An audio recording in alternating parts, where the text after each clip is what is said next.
Hello, আজকে আমি আপনাদের জন্য নিয়ে আসলাম শুটকি ভর্তা রেসিপি। তো শুটকি ভর্তা রেসিপির মধ্যে মোস্ট ইম্পর্টেন্ট ইনগ্রেডিয়েন্ট হচ্ছে শুটকি মাছ, যেটা অবশ্যই লাগবে। তারপরে লাগবে হচ্ছে পেঁয়াজ কুচি, তারপরে হচ্ছে এরকম করে কাঁচা লঙ্কা কুচি, এবং হচ্ছে রসুন কুচি লাগবে, আর পরিমাণ মতো লবণ, পরিমাণ মতো হলুদের গুঁড়ো, আর পরিমাণ মতো মরিচের গুঁড়ো। তো আপনার পেঁয়াজটা যে কোনোভাবে কেটে নিতে পারেন, এটা আপনাদের ইচ্ছা। আর কাঁচা লঙ্কা কুচিটা হচ্ছে অপশনাল, আপনাদের ইচ্ছা হলে দিতে পারেন, না হলে না দিতে পারেন।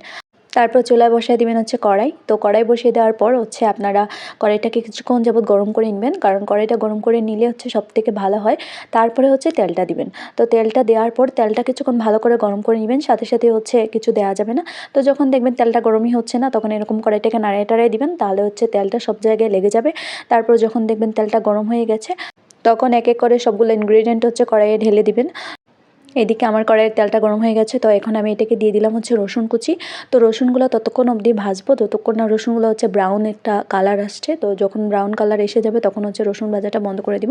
তো আমি সব কয়টা রসুন কুচি হচ্ছে দিয়ে দিলাম। এখন হচ্ছে নেড়ে চেড়ে সেটাকে ভেজে নিব যতক্ষণ না অবধি একটা ব্রাউনিশ কালার আসছে। কিন্তু কখনোই রসুন বেশি ভাজা যাবে না, কারণ রসুনটা বেশি ভাজলে হচ্ছে খেতে তিতা লাগে। শুটকি ভর্তার মধ্যে হচ্ছে রসুনটা যদি হালকা ভাজা হয় তারপরেও ভালো হয়, মানে ঠিকঠাক ভেজে নিলেই হয়, কিন্তু বেশি ভাজা হয়ে গেলে সেটা খেতে তেতো হয়ে যাবে। তো আমি ততক্ষণ অবধি ভাজবো যতক্ষণ না একটু সুন্দর একটা কালার আসছে, কিন্তু পোড়া যাবে না। এখন হচ্ছে রসুনগুলোকে ইচ্ছে মতো নাড়াচাড়া করে ভেজে নিব যতক্ষণ না অবধি রসুনটা সুন্দর একটা কালার আসছে। তো রসুনটা প্রায় ভাজা হয়ে গেছে, তো সেইটাতে এখন আমি দিয়ে দিলাম হচ্ছে কাঁচা লঙ্কা কুচি। তো কাঁচা লঙ্কা কুচি এবং পেঁয়াজ কুচি দুইটা একসাথেই দেওয়া যায়, কিন্তু আমি কাঁচা লঙ্কাগুলো আগে দিলাম। তো এক এক করে দিচ্ছি আমি। তো কাঁচা লঙ্কা কুচি দিয়ে তারপরে আবার একটু নাড়িয়ে নিব। নাড়িয়ে নেওয়ার পর সাথে সাথেই দিয়ে দিব হচ্ছে পেঁয়াজ কুচি। তো সবগুলা পেঁয়াজ কুচি সুন্দর করে দিয়ে দেবেন, আর পেঁয়াজের কালারটা খুবই সুন্দর দেখাচ্ছে। এভাবে সব কটা পেঁয়াজ হচ্ছে দিয়ে দিবেন কড়াইতে।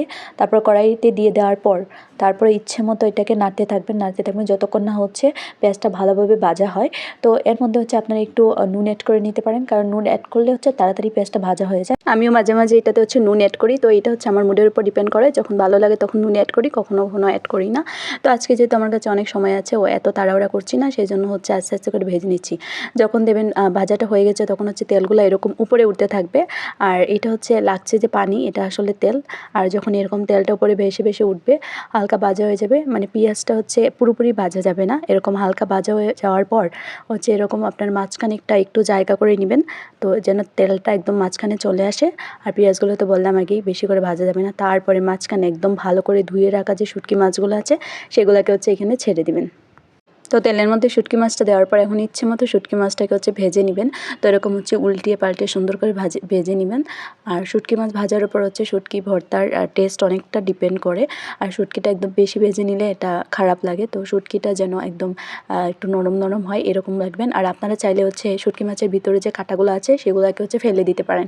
অনেকে আছে যে শুটকি মাছের ভিতরে কাঁটাটা খেতে চায় না, বা যাদের কাঁটা লাগার ভয় থাকে তাদের, কিন্তু আপনি চাইলে ইজিলি এই কাঁটাটা খেতে পারেন, কারণ এই কাঁটাটা ভাজার ফলে একদম অনেকটা বুচবুচে হয়ে যায়, এবং আপনি যে কাঁটা খাচ্ছেন সেটার বুঝতেই পারবেন না।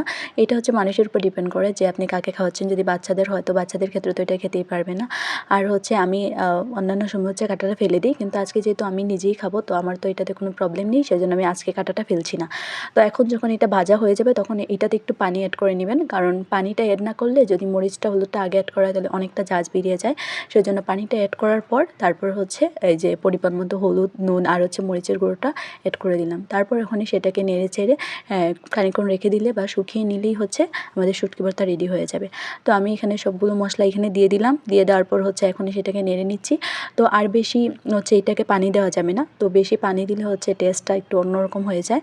যতটুকু কম পানি দিয়ে রান্না করা যায় ততটুকুই হচ্ছে ভালো হয়। শুটকি ভর্তা হচ্ছে আসলে অনেক টাইপের করা যায়। যদি আপনি চান হচ্ছে এটাকে একটু পানি দিয়ে নরম নরম করে খাবেন, তাহলে খেতে পারেন।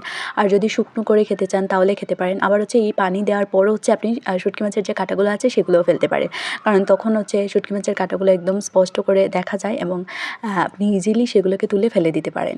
আর হচ্ছে আমি আজকে আর শুটকি মাছের কাঁটাগুলোকে ফেলছি না। তো আমার শুটকি ভর্তাটাকে আমি আর ভাজবো না, এখানেই রেখে দিব। আপনারা চাইলে এটাকে আরও ভাজতে পারেন, একদম শুকিয়ে নিতে পারেন। তো আমারটা তো প্রায় হয়ে গেছে, তো আমি এবার এটাকে নামিয়ে নিব। যারা এরকম শুটকি ভর্তা খেতে পছন্দ করেন তাদের তো এটা খুবই ভালো লাগবে। আর এটা খুবই ইজি একটা রেসিপি। আপনি জাস্ট কয়েকটা ইনগ্রিডিয়েন্ট লাগে, এগুলো দিয়ে করে নিলেই পারবেন। এখন হচ্ছে শুটকি ভর্তাটা হয়ে গেছে, এখন আমি সেটা বাটিতে ট্রান্সফার করে নিচ্ছি। তারপরে সাথে সাথে গরম ভাতের সাথে এটা খুবই ভালো লাগবে, এবং একতলা ভাত আপনি ইজিলি খেয়ে নিতে পারবেন।